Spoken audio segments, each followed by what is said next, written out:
नमस्कार दोस्तों। आज हम लोग लूपिंग में एक नया कॉन्सेप्ट समझेंगे, एक नया लूप समझेंगे, जिस लूप को हम लोग बोलते हैं फॉर लूप।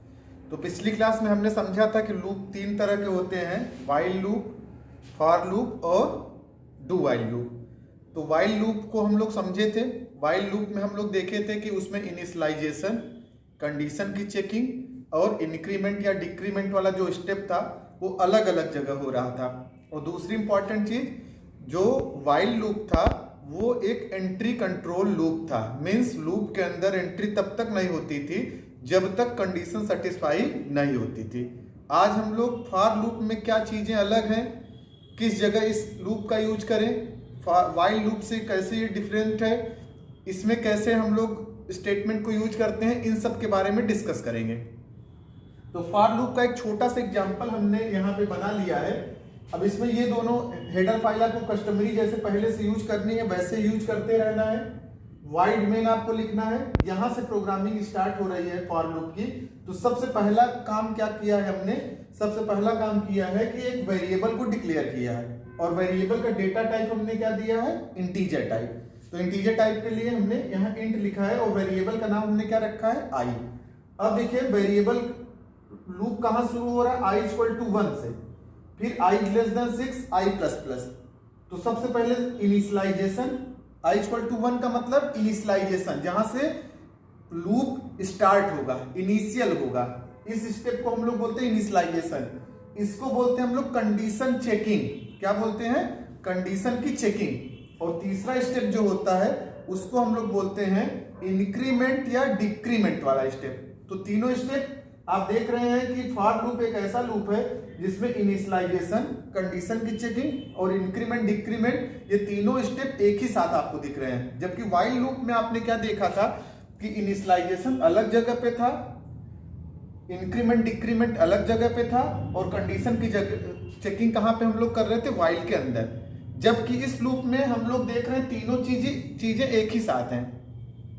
जब तीनों चीजें एक ही साथ हैं, इसलिए इस लूप को हम लोग बोलते हैं ऑटोमेटिक लूप। क्या बोलते हैं इसको, जनरली हम लोग क्या बोल देते हैं, ऑटोमेटिक लूप, फॉर लूप को। क्यों, क्योंकि सारे स्टेप्स यहाँ पे एक ही सामने आपको दिखते रहते हैं। एक ही बार में आप समझ सकते हैं कहां से ये वेरिएबल शुरू होगा, कितनी वैल्यूज ये इंक्रीमेंट या डिक्रीमेंट करेगा, और ये लूप कहां तक चलेगा। ठीक, तो ये सारा कुछ आप एक साथ देख सकते हैं। इसलिए इस लूप को हम लोग क्या बोलते हैं, ऑटोमेटिक लूप। और भी कई रीजंस हैं, पहले इस लूप को थोड़ा समझते हैं। तो सबसे पहला आपका क्या स्टेप चलेगा, सबसे पहले i इक्वल टू 1 चेक करा, क्या 1 जो है वो 6 से छोटा है। तो यहाँ पे कंडीशन चेकिंग हो रही है लूप के अंदर एंट्री करने के पहले। अगर यहाँ पे कंडीशन मान लीजिए आपने गलत दे दिया है, कंडीशन में यहाँ पे क्या दे दिया है आपने, i ग्रेटर देन 6, तो यहाँ पे सबसे पहले इनिशियलाइजेशन क्या है, i इक्वल टू 1 चेक किया, क्या 1 जो है वो 6 से बड़ा है, तो 1 6 से बड़ा नहीं है। जब 1 6 से बड़ा है नहीं है तो इतना एग्जीक्यूट ही नहीं होगा, मतलब लूप के अंदर एंट्री नहीं होगी। ब्लॉक ऑफ द स्टेटमेंट, जो लूप का ब्लॉक है वो block of the code execute नहीं होगा। इसलिए फॉर लूप को भी हम लोग एंट्री कंट्रोल लूप बोलते हैं। ठीक, तो वाइल लूप और फॉर लूप दोनों कैसे लूप आपके हैं, एंट्री कंट्रोल लूप। कौन कौन से लूप, एंट्री कंट्रोल लूप हम लोग पढ़े, एक वाइल लूप जो पिछली क्लास में पढ़े थे वो भी एंट्री कंट्रोल लूप था, एक फॉर लूप जो आज समझ रहे हैं उस लूप को भी हम लोग क्या बोलते हैं, एंट्री कंट्रोल लूप। इसमें भी लूप के अंदर एंट्री तब तक नहीं होगी जब तक यहां कंडीशन सेटिस्फाई नहीं होगी। अगर बाय मिस्टेक आपने पहले ही कंडीशन गलत कर दिया है तो लूप के अंदर एंट्री होगी ही नहीं, ब्लॉक ऑफ द कोड उसका एग्जीक्यूट नहीं होगा। तो यहाँ पे कितनी बार लूप चलना है ये हमें केयरफुल्ली देना है। तो यहाँ पे हमने क्या लिखा था, i इज लेस देन 6, तो फिर से हमने सही कर दिया इसको। अब देखिए i इक्वल टू 1 चेक किया, क्या 1 की वैल्यू, i की मतलब वैल्यू कितनी है, 1 क्या 6 से छोटा है, कंडीशन ट्रू है कि फॉल्स है, तो कंडीशन 1 जो होता है वो 6 से छोटा होता है, कंडीशन ट्रू है। यहाँ पे आया, इस स्टेटमेंट का अब ये एग्जीक्यूशन शुरू हो जाएगा, अब ये स्टेटमेंट एग्जीक्यूट हो जाएगा, body of the code execute हो जाएगा। तो यहाँ पे आएगा तो क्या प्रिंट करेगा, हेलो सी। क्या प्रिंट किया, हेलो सी एक बार। ठीक, फिर से एक इंक्रीमेंट हुआ, आई की वैल्यू जो 1 थी एक इंक्रीमेंट होगी कितनी हो जाएगी, प्लस प्लस का मतलब 1 का इंक्रीमेंटेशन, आपने पहले ही पढ़ा हुआ है ये सारा चीज। तो एक इंक्रीमेंट हुआ तो i की वैल्यू कितनी हो गई 2।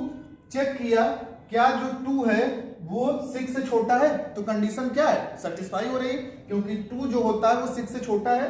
तो यहां पे फिर से आया, फिर से क्या प्रिंट कर दिया, हेलो हेलो सी। ठीक, इसको फिर से लिख देते हैं, हेलो सी, दोबारा प्रिंट कर दिया। फिर से एक आई का इंक्रीमेंट हुआ, आई कितना हो गया 3। चेक किया क्या 3 जो है वो 6 से छोटा है, कंडीशन ट्रू। जब कंडीशन ट्रू हुई तो ये तीसरी बार यही चीज प्रिंट कर देगा। फिर एक और इंक्रीमेंट होगा आई का इंक्रीमेंट होने के बाद आई की वैल्यू कितनी हो जाएगी करंटली 4। चेक किया क्या 4 जो है वो 6 से छोटा है, कंडीशन ट्रू है।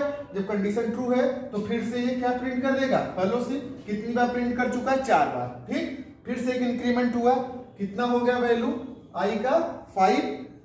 अब चेक किया क्या 5 6 से छोटा है, कंडीशन ट्रू। जब कंडीशन ट्रू हो गया तो फिर से एक बार और क्या प्रिंट कर दिया, हेलो सी।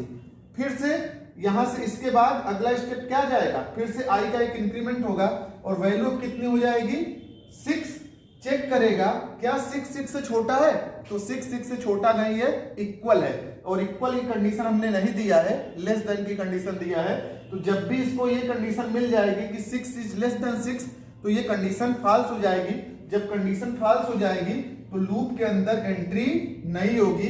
इसका मतलब क्या है, लूप तब तक चलता रहेगा, तब तक एग्जीक्यूट होता रहेगा जब तक ये कंडीशन सेटिस्फाई होती रहेगी। जैसे ही कंडीशन सेटिस्फाई नहीं होगी ये exit from the current loop, जो भी करंट लूप लगा रहेगा, जो भी लूप है उस लूप के बाहर वो स्टेटमेंट को एग्जीक्यूट करेगा, लूप के body of the loop execute नहीं होगा। ठीक, 5 बार लूप चला। अब ये जरूरी नहीं कि आप इसको 1 से लेकर के 6 तक ही चलाइए, आप इसको ऐसे भी यूज कर सकते हो। i इक्वल टू 0 से हमने स्टार्ट किया और i इज लेस देन कितना कर दिया 5। अब 0 1 2 3 4 कितनी बार हो गया 5 टाइम। अब भी आउटपुट कितना आएगा, वही सेम आएगा।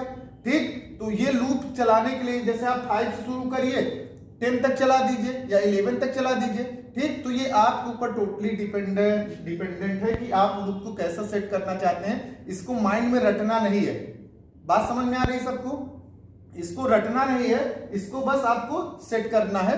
ठीक, माइंड में बैठा लेना है। अब देखिए जैसे इस कंडीशन को हमने यहाँ पे हटा दिया, सारी चीजें को देख लीजिए, और इस कंडीशन को हमने यहाँ पे दे दिया i इक्वल टू 1 यहाँ डिक्लेयर कर दिया हमने, और इसको हमने ऐसे ही छोड़ दिया। अब यहाँ पे देखिए लेस देन 5 है, लेस देन 5 का मतलब कितनी बार 1 से शुरू होगा, लेस देन 5 का मतलब 1 2 3 4, तो कितनी बार लूप चलेगा 4 टाइम चलेगा। ठीक, तो अभी भी वो या लेस देन 6 करने पे अभी भी आपका कितनी बार प्रिंट करेगा, अभी भी 5 टाइम ही प्रिंट करेगा। तो फॉर लूप की एक और विशेषता है कि यहाँ पे इनिशियलाइजेशन अलग स्टेप पे देना है चाहते हैं आप तो अलग स्टेप पे भी दे सकते हैं, सेम जगह देना चाहते हैं तो सेम जगह दे सकते हैं। लेकिन एक इंपॉर्टेंट चीज ध्यान देना है, यहाँ पे सेमीकोलन लगाना है। भले ही स्टेटमेंट को आपने नहीं लिखा लेकिन आप सेमीकोलन लगाएंगे, सेमीकोलन को छोड़ेंगे नहीं। दूसरी इंपॉर्टेंट चीज, लूप के बाद सेमीकोलन नहीं है। अगर यहां सेमीकोलन लगा देंगे तो body of the loop execute नहीं होगा। तो ये 2-3 बातें आपको समझ के चलनी है। ठीक है, अब देखिए यहां पे हम क्या करेंगे, अगर इसको हमने इंक्रीमेंट वाला स्टेप यहां से हटा दिया और इस इंक्रीमेंट वाले स्टेप को हमने यहां पे रख दिया तो भी कोई दिक्कत नहीं है। ठीक, तो भी i++ वैसे ही बिहेव करेगा जैसे यह बिहेव कर रहा था, अभी भी वो 5 बार ही प्रिंट करेगा। तो यहाँ इंपॉर्टेंट क्या चीज है, इनिशियलाइजेशन अलग जगह पर, इंक्रीमेंट डिक्रीमेंट अलग जगह पर, और कंडीशन की चेकिंग लूप के अंदर जैसा कि आप व्हाइल लूप में करते थे, अगर वैसा ही अगर आप चाहते हो फॉर लूप में भी करना तो भी कर सकते हो, बिल्कुल भी कोई दिक्कत नहीं है। जानते रहिए ये सारी चीज, लेकिन जनरली प्रोग्राम में हम लोग एक ही जगह यूज करते हैं, ऐसा यूज करते नहीं। लेकिन कहीं आपसे वाइवा में या कहीं इंटरव्यू में पूछ लिया जाता है कि क्या ऐसे स्टेप्स हम लिख सकते हैं, तो बिल्कुल लिख सकते हैं, ये गलत नहीं होगा। बस आपको ये सेमीकोलन फॉर लूप अपने सेंटेक्स में दोनों सेमीकोलन होता है। ठीक, तो दोनों सेमीकोलन जरूर लगाना है, भले ही इन स्टेप को आप अलग जगह पे दे दीजिए। ठीक, और आप पहले ही जानते हो i++ को हम लोग क्या लिख सकते हैं, i++ को हम लिख सकते हैं i = i+1। चाहे i equal to i plus 1 लिखें और चाहे i प्लस प्लस लिखें, दोनों का मतलब क्या है, सेम है।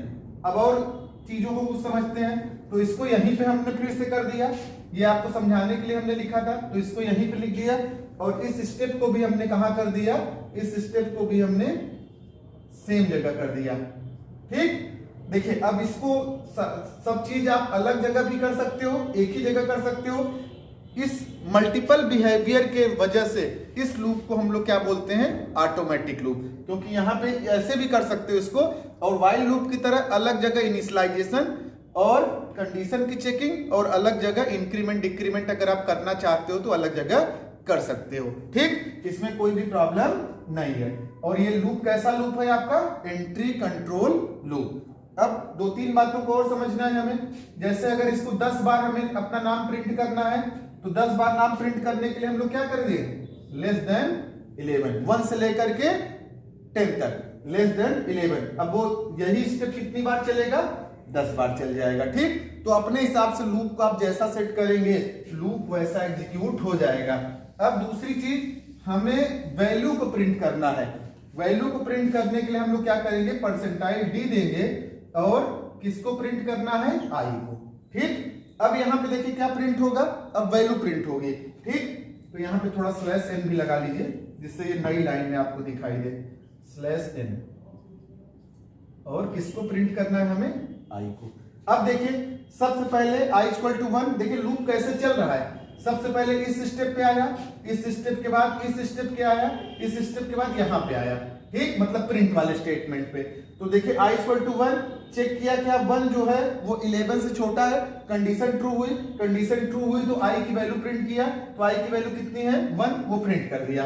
फिर उसके बाद देखिए, इसके बाद फिर से वो कहां पहुंचेगा, i प्लस प्लस के बाद फिर से कहां पहुंचे, i प्लस प्लस के बाद, तो एक इंक्रीमेंट हुआ, तो i की वैल्यू जो 1 थी इंक्रीमेंट के बाद कितनी हो जाएगी, 2। फिर इस स्टेप के बाद फिर से कहां पहुंचेगा, इस स्टेप के पास। अब इनिशियलाइजेशन दोबारा नहीं होगा, इस स्टेप तक पहुंचा तो यहां फिर चेक किया, क्या 2 11 से छोटा है, तो 2 11 से छोटा है, कंडीशन ट्रू है, तो यहां पे क्या प्रिंट कर दिया, 2 को प्रिंट कर दिया। ठीक, फिर उसके बाद आगे स्टेप पे आया, प्रिंट किया, फिर उसके बाद अगला स्टेप कहां पहुंचा, फिर से यहां पहुंचा, और यहां पे पहुंचने के बाद फिर से क्या हो गया, एक इंक्रीमेंट, तो 2 + 1 दैट इज 3।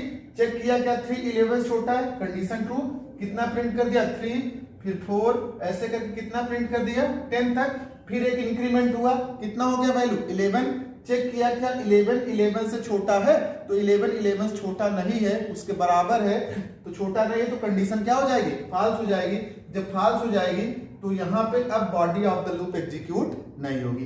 तो ये आपको स्ट्रक्चर इसलिए थोड़ा सा बता दिया हमने, जिससे आप समझिए कि लूप कैसे हो रहा है। ठीक, इनिशियलाइजेशन केवल एक ही बार होता है, कंडीशन चेकिंग और इंक्रीमेंट डिक्रीमेंट का स्टेप बार बार होता है, तब तक होता रहता है जब तक कंडीशन सेटिस्फाई होती रहेगी। अगर कंडीशन 20 टाइम्स हम चला देंगे तो ये 20 बार ऐसे लूप चलेगा, अगर इसको 100 कर देंगे तो 100 टाइम लूप चलेगा, तब तक चलता रहेगा जब तक उसकी कंडीशन सेटिस्फाई होती रहेगी। और जब कंडीशन सेटिस्फाई होना रुक जाएगी तो ये एग्जीक्यूट होना बंद हो जाएगा। ठीक, इसको समझाने के लिए लिखे थे, ये आपको अपने प्रोग्राम में नहीं बनाना है, ये आपको इससे आपको समझ में आ जाए, अच्छी क्लैरिटी हो प्रोग्रामिंग के लिए, इसलिए केवल इसको हमने बता दिया था। ठीक, अब देखिए जैसे हमें चाहिए कि 1 से लेकर के अगर 10 तक जैसे हमें प्रिंट करना है, ऐसे ही हम चाहते हैं कि 1 से लेकर के 20 तक प्रिंट करें। कितनी काउंटिंग प्रिंट करें, 1 2 कहां तक, 20 तक।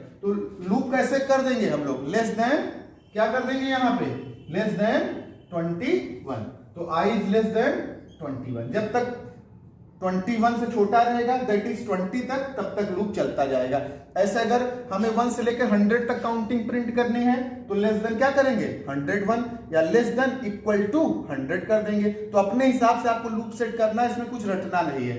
अब दूसरा क्वेश्चन माइंड में उठता है हमारे कि हम लोग अब रिवर्स ऑर्डर में कैसे प्रिंट करें, रिवर्स ऑर्डर में नंबर जनरेट करें। हमें 10 9 8 ऐसे करके कहां तक जाना है, 1 तक। ठीक, तो इसी प्रोग्राम को आज समझ के फिर इसको बंद कर देते हैं, अगली क्लास में फिर और लूप के यूजेस हम लोग समझेंगे। तो अब हमें हमारे पास एम क्या है, 10 9, तो हम लोग शुरू कहां से करें, तो इनिशियलाइजेशन जैसे हमें 1 से चलना होता था तो हम 1 से शुरू करते थे, अब हमें चलना कहां से है, 10 से। तो हम शुरू कहां से करेंगे 10 से। तो आपके माइंड में क्या आना चाहिए, शुरू वाली जो वैल्यू है वो 10। दूसरी चीज देख रहे हैं आप 10 के बाद 9, 9 के बाद 8, 8 के बाद 7, कहां तक जा रहा है 1 तक। तो दूसरी चीज आपके माइंड में क्या आनी चाहिए, अब वैल्यू इंक्रीमेंट की बजाय डिक्रीज हो रही है। अभी 1 से लेकर 2 ऐसे बढ़ रहे थे, अब हम लोग क्या कर रहे हैं, वैल्यूज को घटा रहे हैं। जब वैल्यूज को घटाएंगे तो यहाँ पे i प्लस प्लस की बजाय हम क्या कर देंगे माइनस माइनस। और ये चीज आप जितना भी प्रोग्राम करते जाएंगे अपने आप आपको समझ में आती जाएगी। जितना आप प्रैक्टिस करते जाएंगे उतना आपको चीजें क्लियर होती जाएंगी। ठीक, कोई 1 घंटे का काम नहीं, कोई 1 दिन का काम नहीं है कि तुरंत आपने मंत्र मारा और सब चालू हो गया, सब आपको समझ में आ गया। ठीक, जितना आप प्रैक्टिस करोगे उतना आपको आएगा। अब देखिए 1 तक जाना है, तो अब देखिए हमें क्या चेक करना है, i की वैल्यू जब तक 0 से बड़ी है। ठीक, तो i की वैल्यू जब तक, अब देखिए कैसे ये काम कर रहा है, कैसे ये हमें जनरेट करेगा नंबर। तो सबसे पहले 10 है, चेक किया क्या 10 0 से बड़ा है, कंडीशन ट्रू, कंडीशन ट्रू। फिर उसके बाद इसमें आता है तो क्या प्रिंट कर देगा i की value, i that is 10।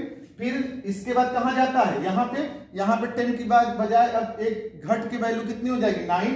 Check करेगा क्या 9 0 से बड़ी है, 0 से बड़ी है, सेटिस्फाई हो रही, तो यहाँ पे i की वैल्यू क्या प्रिंट कर देगा 9।